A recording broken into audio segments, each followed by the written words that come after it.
Hola, soy Sara Pozos y este es su video podcast La Voz del Silencio.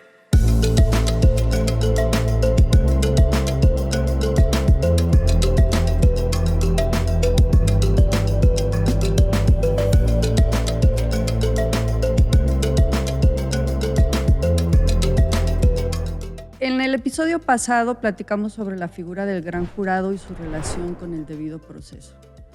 Ambas figuras son consideradas cláusulas o derechos constitucionales en los Estados Unidos, incluidas en la quinta y en la 14ª enmienda. Ahí se especifica los alcances de estos derechos. ¿De qué tratan ambas enmiendas, la quinta y la 14ª enmienda? ¿Por qué son tan importantes en los derechos de los acusados? Es lo que platicaré en este episodio.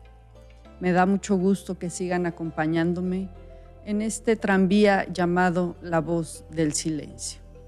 Iniciamos. Antes de ser una cláusula constitucional, el debido proceso fue un grito contra los abusos del poder de los gobernantes. Es el debido proceso incluido en la cláusula de la quinta enmienda, es el límite que los federalistas le impusieron al Estado antes de ser gobierno. Es el principio legal y constitucional que obliga al gobierno a jugar limpio. Es este piso parejo a partir del cual se pueden llevar a cabo todos los procesos judiciales. Este piso parejo es sin coerción, sin trampas y sin silencios forzados. Ojo con esto. Un poco de historia de manera muy breve para entender el tema de las cláusulas y enmiendas. En Estados Unidos el Congreso aprobó allá por 1791, el 15 de diciembre, un documento conocido como la Declaración de los Derechos. En este primer documento se aprobaron 10 enmiendas a la Constitución estadounidense que recién había sido aprobada por todos los estados fundacionales. Aquí aparece por primera vez la cláusula del debido proceso y llega para nunca irse, llega para garantizar la actuación del gobierno de manera justa, de manera transparente y con apego a la ley. Esto es fundamental. Indirectamente se puede entender como la cláusula a favor de los derechos del acusado porque así se especifican luego estos derechos. El texto de la quinta enmienda es el siguiente, lo vamos a escuchar en inglés, en la voz de Elizabeth Valdivia, para que ustedes lo escuchen en el documento original en inglés. Y luego que lo escuchemos en inglés, le voy a leer la traducción de un libro, ahorita señalo de qué libro lo saco, lo extraigo, para que ustedes puedan también seguir la traducción en español. En inglés lo escuchamos. No person shall be held to answer for capital or otherwise infamous crime unless on a presentment or indictment of a grand jury, except in cases arising in the land or naval forces, or in the militia when in actual service in time of war or public danger, nor shall any person be subject for the same offense to be twice put in jeopardy or life or limb, nor shall be compelled in any criminal case to be witnessed against himself, nor be deprived of life, liberty, or property without due process of law, nor shall private property be taken for public use without just compensation. Ahora en español la traducción sería la siguiente y la he tomado del libro Compendio Histórico de los Estados Unidos, un recorrido por sus documentos fundacionales, en donde Daniel J. Burstein es el compilador.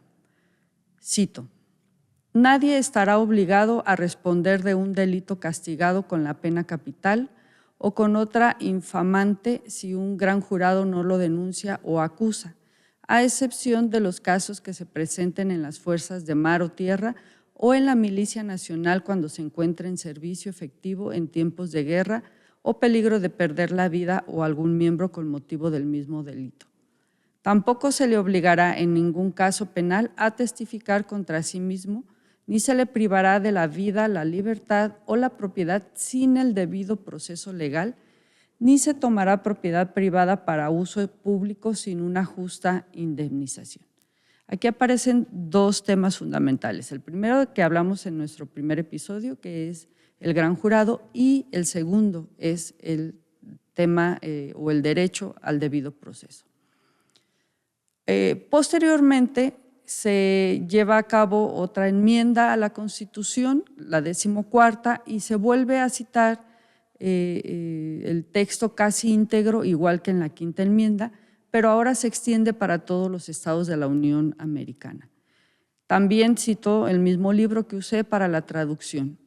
Textualmente va entre comillas la siguiente frase: ningún estado podrá dictar ni dar efecto a cualquier ley que limite los privilegios o inmunidades de los ciudadanos de los Estados Unidos. Tampoco podrá ningún estado privar a cualquier persona de la vida, la libertad o la propiedad sin el debido proceso legal. Entonces tenemos que preguntarnos qué es el debido proceso y por qué es tan importante en los casos penales y para los acusados. Lo voy a tratar de explicar de manera muy sencilla lo que he podido estudiar y documentar.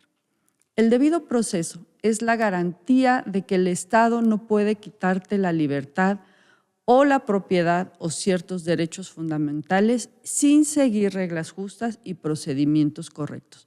Es este marco legal en el que, así, literalmente un marquito, el gobierno y las fiscalías deben de moverse con apego a la ley en todos los casos en Estados Unidos. Luego aquí viene lo más interesante.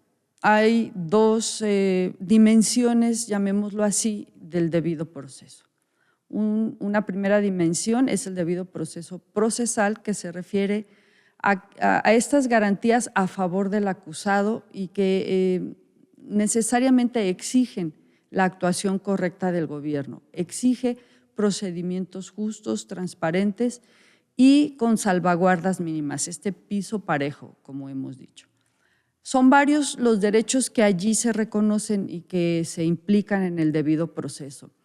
De estos derechos hablaremos en un próximo episodio. Ahorita solo los voy a mencionar para que nos quede clara la idea. Derecho a ser notificado de los cargos o de la acusación del Estado. Cuando eres detenido te dicen, estás acusado de esto, y luego ya te dicen por qué o cuáles derechos tienes que guardar. Tienes derecho a guardar silencio y, como ustedes ya conocen, estas frases. Derecho a una audiencia ante un juez imparcial. Esto de juez imparcial también es importante y lo vamos a ir conociendo poco a poco. Derecho a presentar pruebas y a refutar las pruebas en contra de uno, las que presenta el gobierno. Tú tienes derecho a refutarlas, pero también tienes derecho a presentar tus pruebas. Derecho a ser acusado en tiempo y forma razonable. A veces los casos empiezan y se dilatan en el tiempo con la intención de desgastar al acusado, llevarlo al extremo, orillarlo a tomar decisiones que a veces pueden ser difíciles de entender, pero que en el contexto de la violación a los derechos, la violación sistemática a los derechos en Estados Unidos, es que estas cláusulas están contenidas precisamente para que esto no suceda. Entonces, un acusado tiene derecho a que se resuelva en tiempo y forma razonable todo su caso. También debe de tener derecho a un abogado competente, y ya lo veremos porque hay muchos casos en donde el abogado no hizo su trabajo correctamente y eso implicó condenas injustas para los acusados. Derecho a un proceso basado en reglas y no en arbitrariedades. Dijimos que el debido proceso entonces tenía dos dimensiones, el debido proceso procesal y la segunda dimensión, que es el debido proceso sustantivo. Aquí es importante que entendamos qué es lo que puede y qué no puede hacer el gobierno, y por eso es sustantivo, por eso es un derecho procesal sustantivo.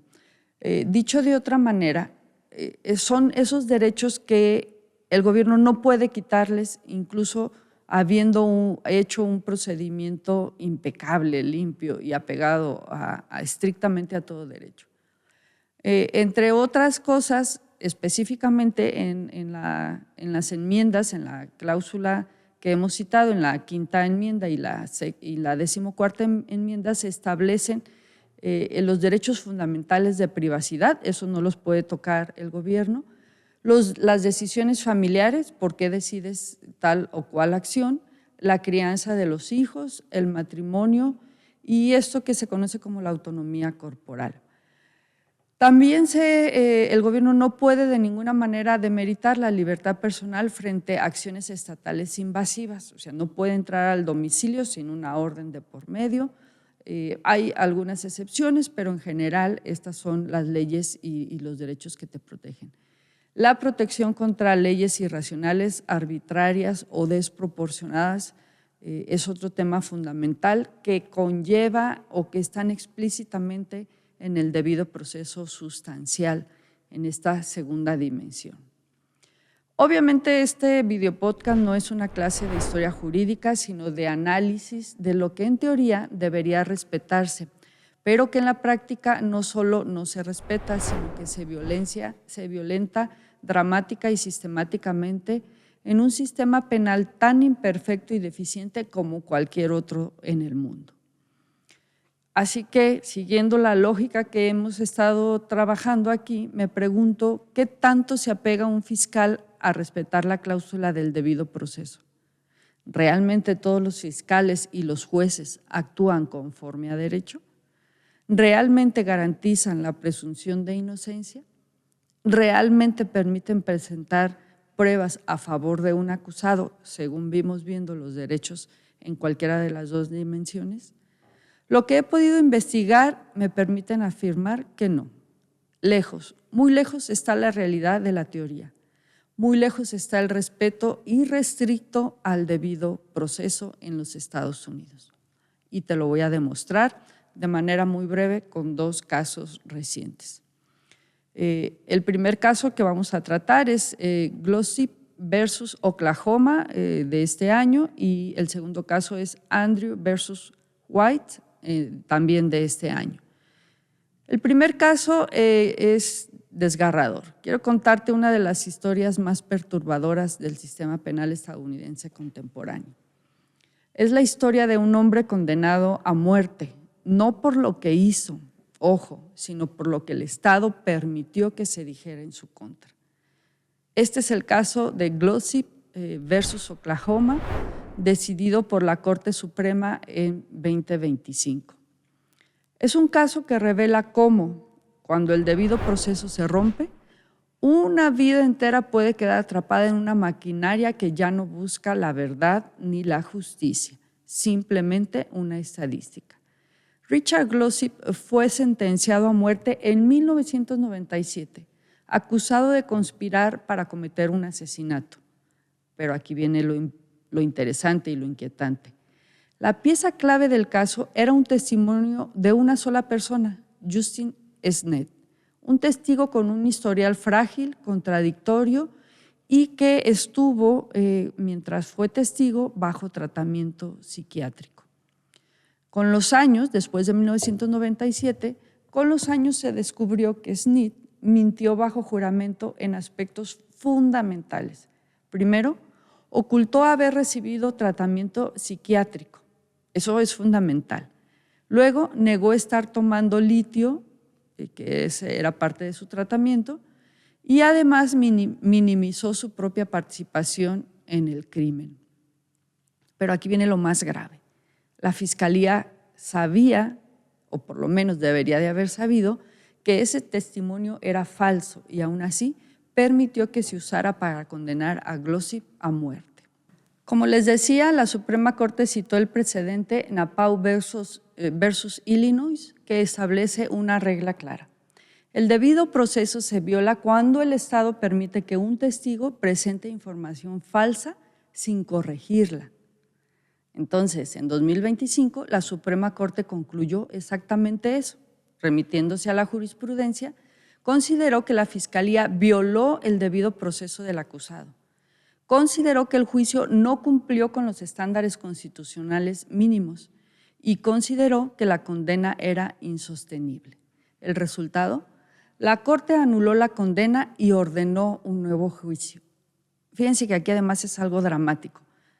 Había sido 1997 el año en que lo detuvieron, lo acusaron, lo condenaron, pasaron casi 30 años, vuelve el tema a la Corte y la Corte ordena un nuevo juicio y el acusado tiene que volver a pasar por este proceso tristemente. Este caso revela una verdad incómoda. Cuando un sistema penal depende de la honestidad estatal, pero el Estado no actúa en transparencia, el debido proceso deja de existir, se violenta sistemáticamente.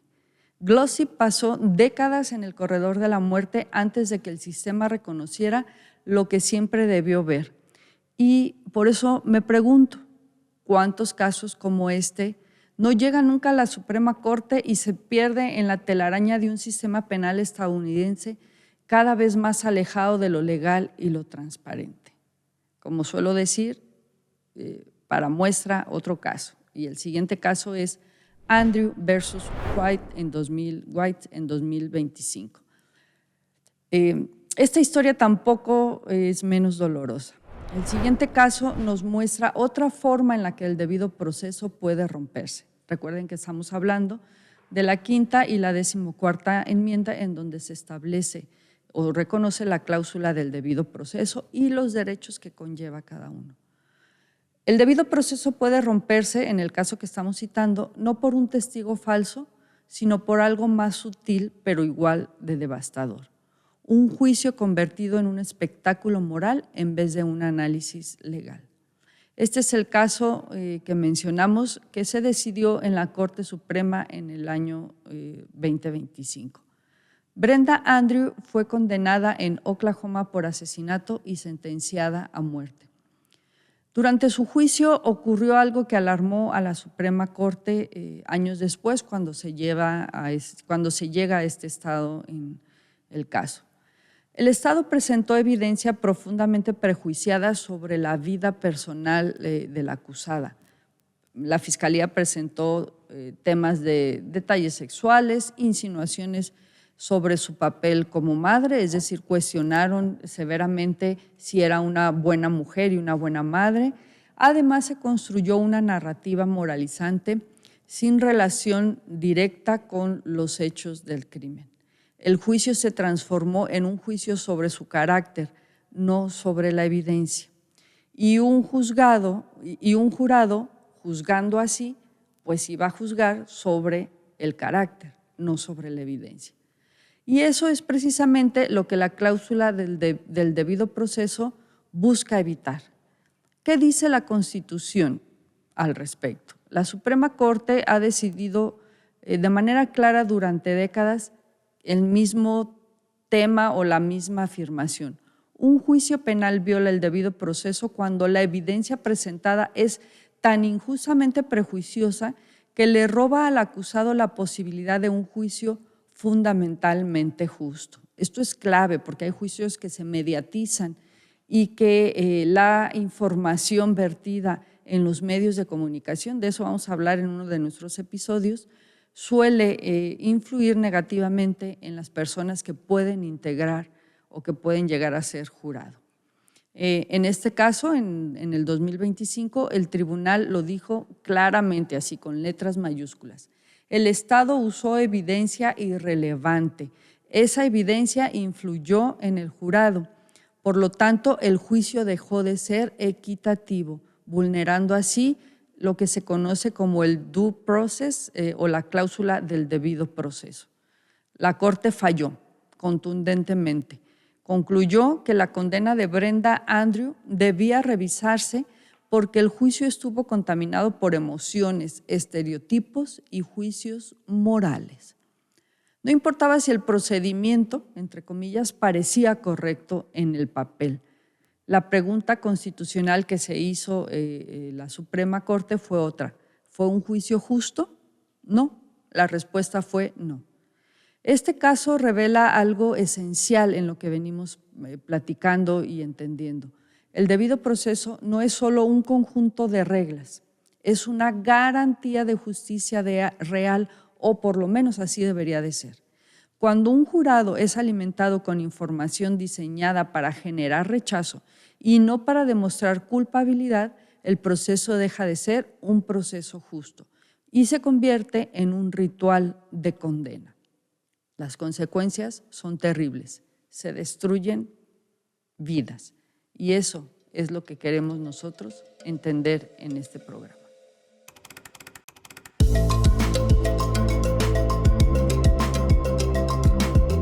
En nuestra sección de Visto lo Leído, hoy les traigo un texto, es un libro que aún estoy leyendo, pero que ya me cautivó, ya alcanzó la categoría así de recomendable.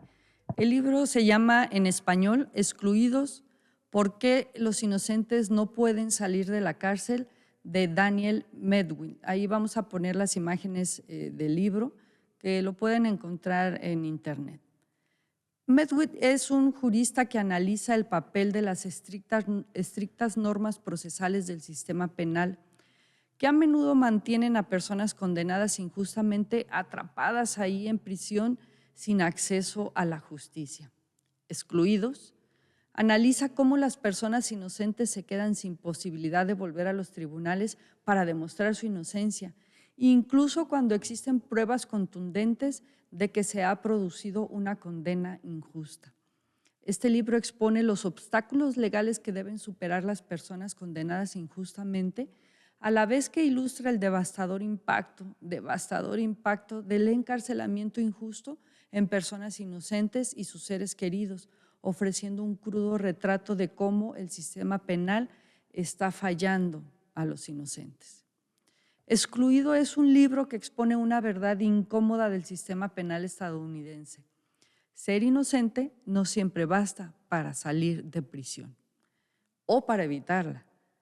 Daniel Medwill, experto en condenas injustas, explica que el principal obstáculo no es solo el error judicial inicial, sino lo que viene después.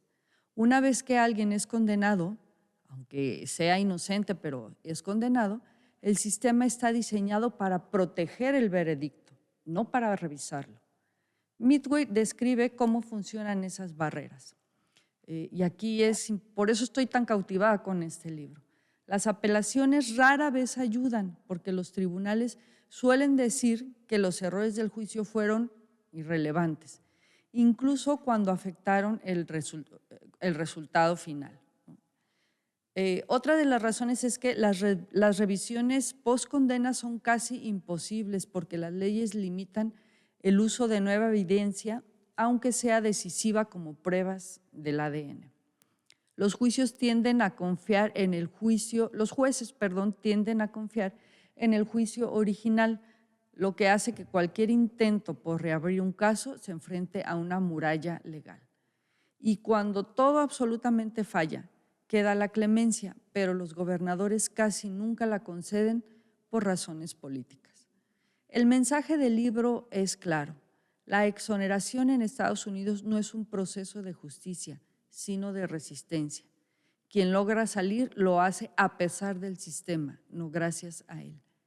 Medwill propone reformas, pero sobre todo deja una advertencia. Mientras las reglas sigan privilegiando la finalidad de un caso sobre la verdad, los inocentes seguirán atrapados. De verdad, hay que leer y volver a lo leído en este libro estremecedor.